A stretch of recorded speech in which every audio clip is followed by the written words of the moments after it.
Subscribe করুন Sony ৮, click করুন bell icon.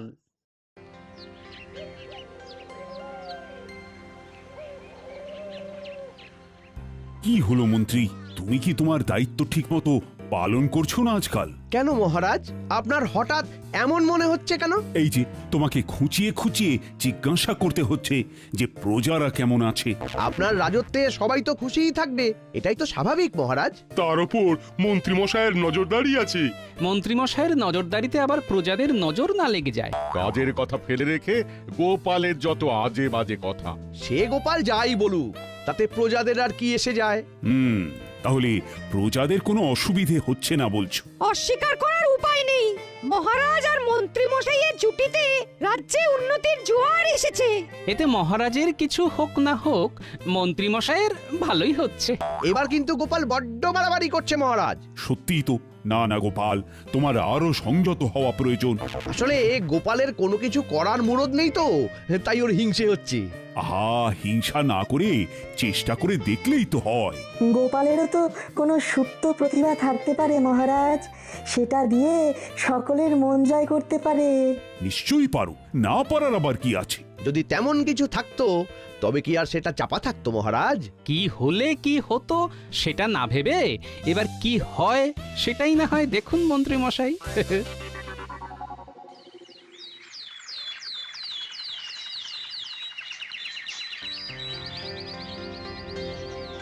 আজ একটু মানুষটা বড্ড তাড়াহুড়ো করছে। এ কোথায় কি আছে কে জানে বাবা। অত কিছু জেনে কি হবে গিন্নি? কাজ না হলে অকাজ কিছু একটা করে আসি। ওই তো ঘরে খেয়ে বনের মোষ তাড়াতে যাবে, তার জন্য আবার এত হই হই।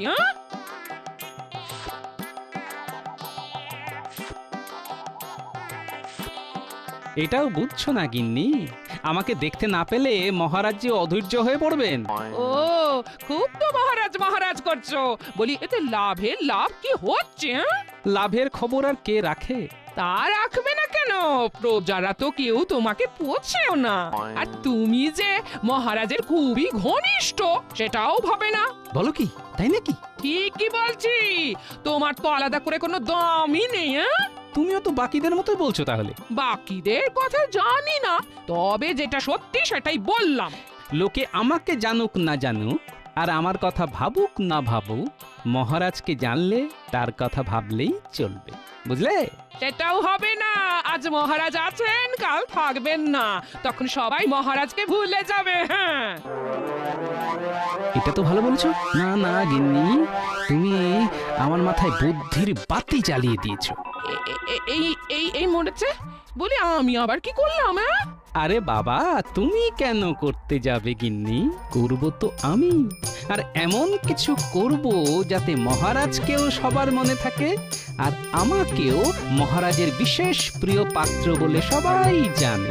তুমি শুধু ওই ভেবেই যাবে, কাজের কাজ কিচ্ছুটি করতে পারবে না। হ্যাঁ পারবো গিন্নি, পারবো। এবার আমি আমার সুপ্ত প্রতিভা প্রদর্শন করব।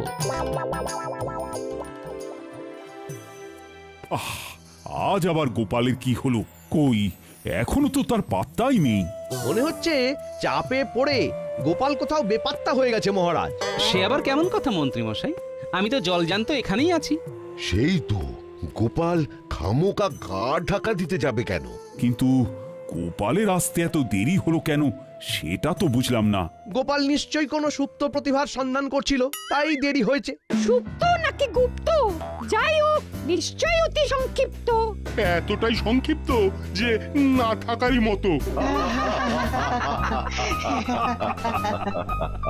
সে যাই হোক, গোপাল সত্যি তেমন কিছু প্রতিভা খুঁজে পেলে নাকি? না না, বেশি খোঁজাখুঁজি করতে হয়নি, প্রতিভা তো গজগজ করছে। কিন্তু তার মধ্যে সেই বিশেষ প্রতিভাটা কি গোপাল? হ্যাঁ, আমি আমার প্রতিভা দিয়ে এমন কিছু করতে চাই যাতে ভবিষ্যতে মহারাজকে প্রজারা মনে রাখবে। তাই নাকি? তা কি এমন করতে চাও গোপাল? বলছি মহারাজ, আমি যদি ভাঁড় না হতাম তবে হয়তো ঐতিহাসিক হতাম। তাই নাকি? গোপালের কত গুণ, কতটুকুই বা আমরা জানি। বাবার সাথে দেশ বিদেশ ঘুরে বেড়াতাম, আর সেখানকার ভাষা আচার বিচার সম্পর্কে জ্ঞান অর্জন করে সেই দেশের ইতিহাস রচনা করতাম। পুরোটাই গুল, না মানে ভুলভাল বকছে মহারাজ। এই তুমি থামো তো, গোপালের কথা শুনেই মনটা কেমন তুলতুল করছে। না না না না, গোপাল কিছু ভুল বলেনি। তাহলে গোপাল, তুমি বরং আমার আমলে কৃষ্ণনগরের একটা ইতিহাস লিখে ফেলো। এই তো গোপাল, এবার নিজেই খাল কেটে কুমিরটা ডেকেছে, সামলাও এবার। এই মহারাজ, আপনি একেবারে আমার মনের কথাটাই ধরে ফেলেছেন। এই মরেছে, গোপাল তো ঘাবড়ে যাওয়ার বদলে সহজেই সাবড়ে দেবে বলছি। তুমি কি কিছু বলছো মন্ত্রী? তেমন কিছু নয়, তবে বলছিলাম কি, ওই ইতিহাস কি আর পাতে দেওয়ার মতো হবে? না না না না, গোপালের ওপর আমার আস্থা আছে, ও যেমন তেমন কিছু করবে না। মন্ত্রী, তুমি বরং এই কাজে গোপালের যা যা লাগবে সব ঠিকঠাক যোগান দিও। এবার বুঝলেন তো মন্ত্রী মশাই, তিলকে তাল করলে কি হয়।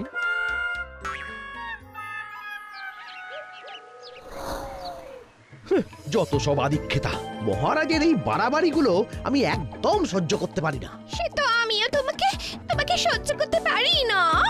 আমি মরছি নিজের জ্বালায়, তার উপর তুমি আবার নুন ছড়াচ্ছ না। আমি আবার কি করলাম? কিছু করলে কি আর কিছু বলতাম, কিন্তু আমি যাই বলি তুমি তো কিছুই করো না, কিছুই করো না। কি করি না? হ্যাঁ, কি করি না?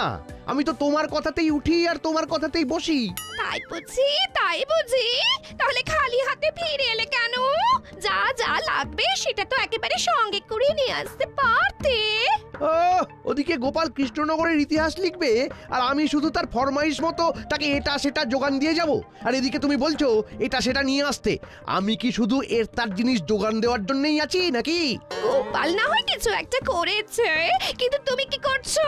বলি হিংসে না করে চেষ্টা করলেই তো পারো। সেটা তো আমি করবই, সেটা আমি করবই। এবার মনে মনে ঠিক করেই নিয়েছি যে গোপালকে উল্টো ঝামেলায় জড়াবো, এমন প্যাচে ফেলবো যে নাম করার আগেই গোপালের বদনাম হয়ে যাবে। হ্যাঁ,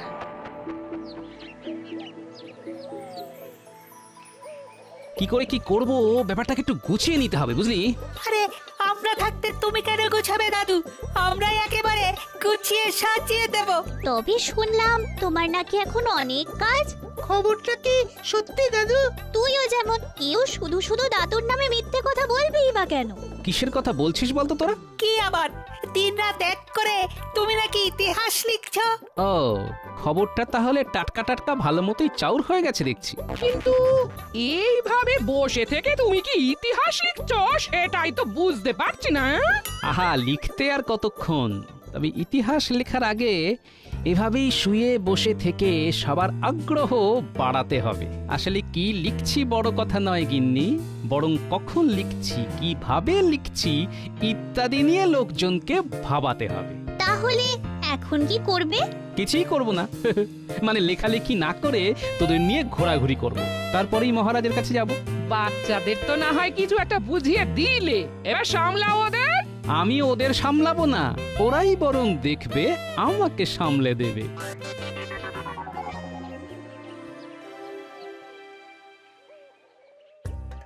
ওহ, যখন থেকে শুনেছি আমার ইতিহাস লেখা হবে তখন থেকেই মনটা কেমন চনমন চনমন করছে। কিন্তু মহারাজ, শুধু শুনলে হবে, লেখাটাও দেখতে হবে।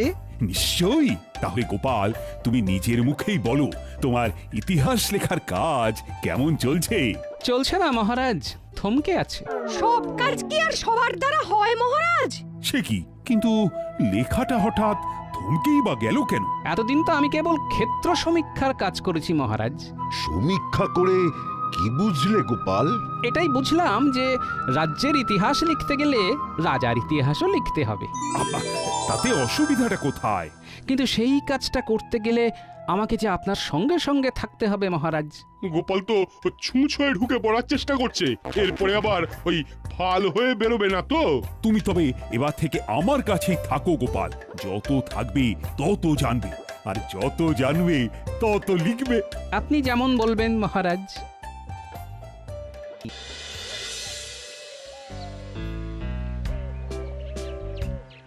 হাঁটো গোপাল, হাঁটো। আরে সকাল সকাল হাঁটলে শরীর মন সব একেবারে চাঙ্গা থাকবে। এক আধ দিন হাঁটতে মন্দ লাগছে না, তবে প্রতিদিন হাঁটলে যে পা খুলে হাতে চলে আসবে মহারাজ। যে কোনো ভালো অভ্যেস করতে গেলে প্রথম প্রথম তো কষ্ট করতেই হয়, তাই হাঁটো হাঁটো গোপাল হাঁটো। এখন আমরা কোথায় যাচ্ছি গোপাল?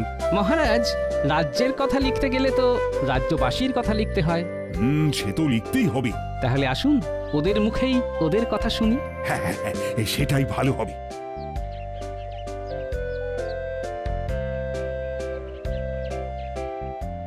প্রণাম মহারাজ, আপনি নিজে এসেছেন আমাদের অভাব অভিযোগ শুনতে। আহা, আমাদের কি ভাগ্য, আমাদের কি ভাগ্য। আর গোপাল দাদা তো মহারাজের খুবই বিশ্বস্ত, কেমন মহারাজের পাশে পাশেই আছে। বলো তোমরা, তোমাদের কোথায় কি অসুবিধে হচ্ছে? যাক, প্রজাদের নজরে ব্যাপারটা পড়েছে, তাহলে এটাই তো চাইছিলাম আমি। যতই সকালে হাঁটাহাঁটি করি, বিকেল বেলা একটু হাত পা নাড়াচাড়া না করলে না শরীরে কিন্তু মরচে পড়ে যাবে গোপাল। বুঝেছি মহারাজ, আপনাকে একটু হাওয়া খেতেই হবে। এটা আমার অনেক দিনের অভ্যেস। গোপাল দাদা শুধু কাজের মানুষ নয়, মহারাজের কাছের মানুষও বটে। না, গোপাল দাদার এলে মাছে বটে।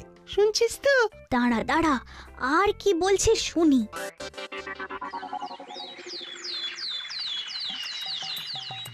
না, কালি কলম মন এক করে এবার তাহলে কিছুক্ষণ লিখেই ফেলি। সে না হয় লিখবে গো, কিন্তু তাতে কি আর তোমার নাম ডাক কিছু হবে? হবে কি বলছো কতিতা? দাদুর নাম তো প্রজাদের মুখে মুখে ঘুরছে। হ্যাঁ গো দিদা, এখন তো সবার মুখে শুধু গোপাল দাদুর নাম। তাহলে টোটকায় কাজটা হয়েছে। যাক বাবা, তাহলে এতদিনে তোদের দাদু একটু কোলকে পেয়েছে, কি বলিস? শুধু নাম দিয়ে কি হবে? হ্যাঁ, এতে কি আমাদের আদৌ কোনো লাভ হবে গো? তার আগে শোনা কথায় কান না দিয়ে নিজের চোখে সব পরখ করতে হবে। তার মানে দাদু নিজেই ঘুরে ঘুরে দেখবে আর শুনবে। চিন্তা নেই, সঙ্গে তোদেরও নিয়ে যাব, চল আমার সঙ্গে।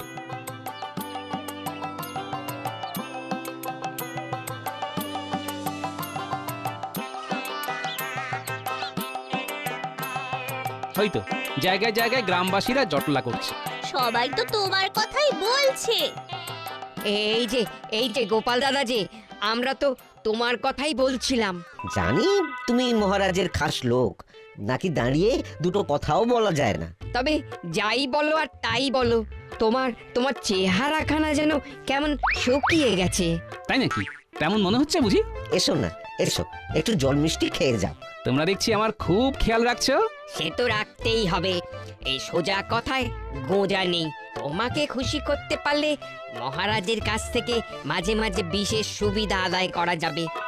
গোপাল দাদুর কপাল এবার খুলে যাবে। সবটাই আমার পরিকল্পনা মতন হচ্ছে। বেশ বেশ, যেমন চলছে তেমনই চলুক তবে। কিরে ঘটা, দেখছিস সবাই কেমন ওকে নিয়ে কাড়াকাড়ি করছে? চল চল, এই বাড়াবাড়ির খবরটা এক্ষুনি মন্ত্রী মশাইকে জানাতে হবে। চল চল।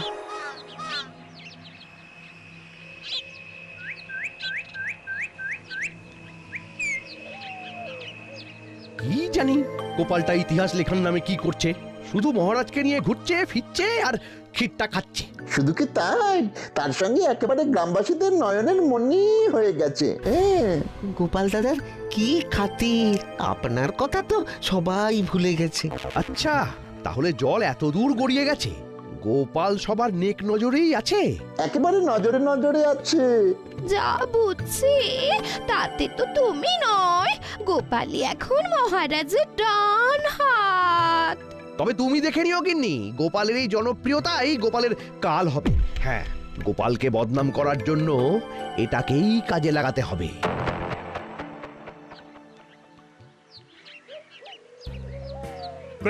গোপাল দাদা, বাড়িতে আছো নাকি? আমরা যে তোমার সাথে দেখা করব বলে সব কাজ ফেলে ছুটে ছুটে এসেছি। আরে আরে ব্যাপার কি? কৃষ্ণনগরের সব বাঘা বাঘা ব্যবসায়ীরা আমার বাড়িতে আমাকে একবার দেখার আশায় এসেছেন। হ্যাঁ, তা তো বটেই। তবে আমাদের যে আরেকটা উদ্দেশ্য আছে গো। আমরা তোমার মাধ্যমে মহারাজকে ভেট দিতে এসেছি। তাই বুঝি? এই সরাসরি মহারাজকে ভেট দিতে গেলে মহারাজ বিরক্ত হতে পারেন, কিন্তু তুমি যেহেতু ওই মহারাজের কাছের লোক, তাই আমরা জানি ওই আমাদের ভেট নিশ্চয়ই মহারাজের কাছে পৌঁছে যাবে। সে না হয় দেব, কিন্তু কে কত কি ভেট দিচ্ছে সেটা লিখে নেব। মানে একেবারে লেখাপড়া করে নেবে? না হলে মহারাজই বা বুঝবেন কি করে কোন ব্যবসায়ী কত ভেট দিচ্ছেন? তাহলে তুমি যেমন বলছো ওই তেমনই হবে।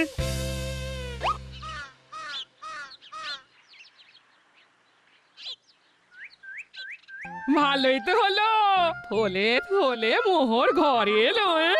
এর মধ্যে কিছুটা নিশ্চয়ই মহারাজ তোমাকে দেবে। দিক না দিক, কিন্তু ব্যবসায়ীদের কে মদত দিচ্ছে সেটা জানা দরকার। কলকাঠিটা যেই নাড়ুক তাকে আরেকটু নাড়তে দিতে হবে, বুঝলে? বেশি কিছু খোঁজাখুঁজির দরকার নেই, আমরা জেনে গেছি এর পেছনে নির্ঘাত মন্ত্রী মশাইয়ের হাত আছে। কারণ আমরা নিজের চোখে দেখে এসেছি ব্যবসায়ীদের নিয়ে মন্ত্রীমশাই জটলা করেছেন। মন্ত্রীমশাই তাহলে ঠিক রাস্তায় ধরেছেন, অর্থই অনর্থের মূল। তাহলে এইবার ঠিক করে নি আমাকে ঠিক কি করতে হবে।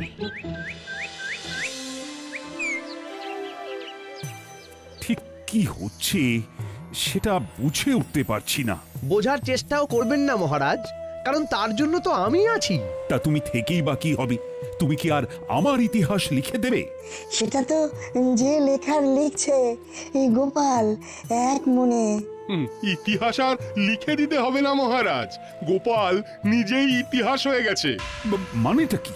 মানে আর কি, গোপাল বেপাত্তা হয়ে গেছে। তার মানে কোথাও তার কোনো খোঁজ নেই, এটাই তো হওয়ার ছিল, আর এটাই হয়ে গেল মহারাজ। কিন্তু গোপাল হঠাৎ বেপাত্তাই বা হলো কেন?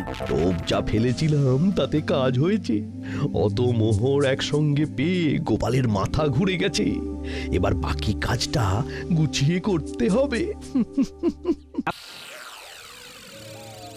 না না না না না, এইভাবে গোপাল বেপাত্তা হয়ে যাবে সেটা তো মেনে নেওয়া যায় না। গোপাল চলে গেলে ওই আমাদের থলি থলি মোহরের কি হবে? হ্যাঁ, কই গোপাল গেল কোথায়? এদিকে তো ভোঁভা। এবার তাহলে কি হবে? সেটা বলার জন্যই তো আমি আছি, কি করতে হবে সব বুঝিয়ে দিচ্ছি। তাই দিন মন্ত্রী মশাই, আমরা তো মোটেই বুঝতে পারিনি যে গোপাল এইভাবে চম্পট দেবে। কিন্তু আমি তো বুঝতে পেরেছিলাম, তাই এখন কি করতে হবে সেটাও বুঝিয়ে দিচ্ছি। দিচ্ছি না করে দিয়েই দিন মন্ত্রী মশাই, না হলে যে মোহরগুলো ওই একেবারেই হাতছাড়া হয়ে যাবে। চলো মহারাজের কাছে গিয়ে দরবার করতে হবে, তাও যেমন ভাবে বলছি তেমন ভাবে। হ্যাঁ,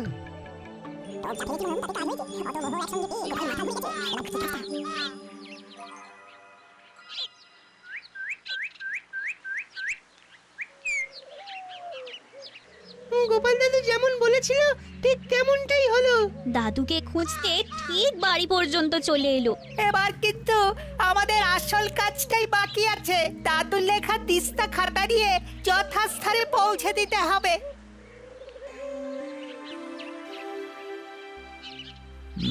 ঠিক করে তো কিছুই হয়ে উঠছে না। গোপালের আর কিছু খবর পাওয়া গেল কিনা সেটাও তো জানতে পারলাম না। আপনি তো বিভিন্ন জায়গায় খোঁজ খবর নিতে সিপাইও পাঠিয়ে দিয়েছেন, কিছু একটা খবর আসবে বই কি। যে গেছে সে গেছে, তাতে কোনো কাজ হবে না।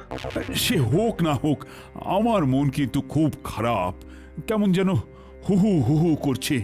গোপাল না থাকলেও তার লেখা ইতিহাস আমার হাতে এসে পৌঁছেছে, আর সেই জন্যই তো মনটা আরো খারাপ করছে। সেটা কি করে সম্ভব মহারাজ? এই যে এইভাবে এখানে গোপাল আমাকে উল্লেখ করেছে ধর্মাত্মা বলে। দেশের মানুষও সহজ সরল, রাজার প্রতি রাজকর্মচারীদের অগাধ ভক্তি আর শ্রদ্ধা আছে, সব লেখা আছে। কিন্তু সেই সঙ্গে এটাও লেখা আছে যে এই রাজ্যের ব্যবসায়ীরা অসৎ। সেটা তো গোপাল বলবেই, কারণ সে যে তাদের অর্থ নিয়েই চম্পট দিয়েছে। অবাক কাণ্ড, এটাও কি সম্ভব? সম্ভব মহারাজ, সম্ভব। এই গোপাল দাদার কাছে ওই 100 থলে ওই সোনার মোহর দেওয়া আছে। এই তো যেমন শিখিয়েছি তেমনি বানিয়ে বানিয়ে আর বাড়িয়ে বাড়িয়ে বলছে। এই অর্থ ওই গোপাল আমাদের কাছ থেকে নিয়েছে ওই আপনাকে ওই ভেট দেবে বলে। সর্বনাশ! এই পরিমাণ অর্থ ব্যবসায়ীদের ফেরত দিতে গেলে যে রাজকোষ একেবারে ফাঁকা হয়ে যাবে। তাহলে এবার কি হবে? কি আবার হবে? যার যে পরিমাণ অর্থ মহারাজকে ভেট দেওয়ার জন্য আমার কাছে গচ্ছিত ছিল সেটা ফেরত পাবে। গোপাল, তুমি এসে গেছো? শুধু আসিনি, সঙ্গে হিসেবও এনেছি। এই মরেছে, গোপাল আবার কোথা থেকে হাজির হয়ে গেল? কি ব্যবসায়ীদের দেওয়া হিসেবের সাথে এই হিসেব তো মিলছে না। এবার ব্যবসায়ীরা কি বলবে? ব্যবসায়ীদের জবাব দিতে হবে। না মানে আমাদের কোনো দোষ নেই মহারাজ। ওই মন্ত্রী মশাই ওই যেমন বলেছিলেন আমরা তো তেমনই করেছি। গোপাল দাদা পালিয়ে গেছে শুনে তার নির্দেশেই আমরা অনেক বাড়িয়ে বাড়িয়ে তালিকা বানিয়ে আপনাকে দিয়েছি। লোভে পড়েই এমন অপকর্ম করেছি। বুঝেছি, তাহলে সবাইকে ছেড়ে এবার মন্ত্রীকেই ধরি। মন্ত্রী, ওই সব বাড়িয়ে ছড়িয়ে বলা অর্থ রাজকোষে জমা করতে হবে তোমায়, আর ব্যবসায়ীদের অর্থ ফেরতও দেবে তুমি তোমারই সঞ্চয় থেকে। এই রকম শাস্তি দেবেন না মহারাজ, আমি একেবারে ধনে প্রাণে মারা যাব। তাহলে এবারের মতো ছেড়ে দিন মহারাজ। আপনি চালিয়ে যান মন্ত্রী মশাই। আমার রচিত ইতিহাসের দ্বিতীয় খণ্ডে মন্ত্রীর এই হাতে পায়ে ধরার নাক্ষত দেওয়ার উল্লেখ অবশ্যই থাকবে। For more updates, subscribe to our channel, click the show links and enjoy watching the videos.